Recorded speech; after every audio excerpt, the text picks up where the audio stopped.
De chapitre, on est toujours dans la typologie des fautes qui ont amené à un contentieux, qui ont été jugées.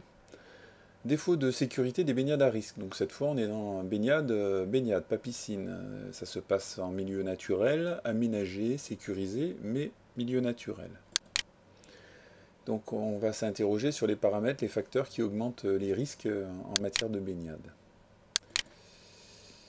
Les facteurs qui augmentent les risques, principalement en parenthèse, parce que ça marche aussi, et c'est un facteur qui est très important pour les baignades type piscine, donc c'était le chapitre précédent.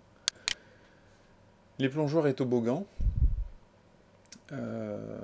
ça c'est une installation qui est très très fortement accidentogène, avec beaucoup de traumatismes sur ces plongeoires et ces toboggans.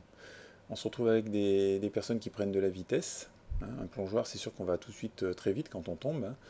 Les toboggans aussi, ça va très très vite. Et donc les chocs contre des objets ou entre personnes peuvent générer des traumatismes assez importants. La natation scolaire, c'est un gros chapitre avec une spécificité de la natation scolaire, c'est que les enfants à l'école vont à la piscine ou à la baignade, ils ne savent pas nager, ils y vont pour apprendre d'ailleurs. Et le public de non-nageurs, c'est un public qui a souvent et régulièrement des accidents, et notamment sujet à des noyades. Centre de vacances et de loisirs, ou accueil collectif de mineurs.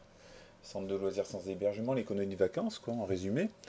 Ça, c'est donc un peu la même problématique que la natation scolaire. C'est une autre organisation quand même, mais on s'aperçoit que des enfants ne sachant pas nager, c'est un public à risque et qui pose des problèmes d'accident.